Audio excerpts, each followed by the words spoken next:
उनका क्वेश्चन ये था कि मैम सितंबर में हमने जीएसटी में एक बिल रेज किया था, सेल बिल हमारे क्लाइंट को।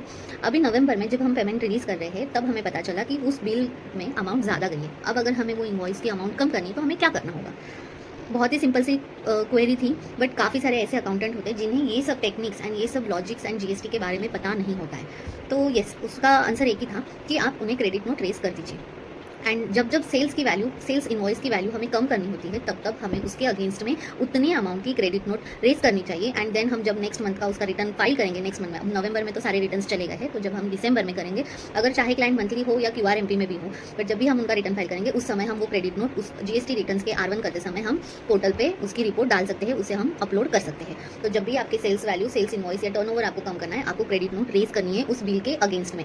ये गलती नहीं करनी है कि हमें सेल्स इनवॉइस को अमेंड करना है। आप अमेंड भी कर सकते हो, बट बेटर है कि आप क्रेडिट नोट रेज करो। उससे क्या होगा, हमारे अकाउंट्स में भी उसका एक अच्छे से रिकॉर्ड रहेगा।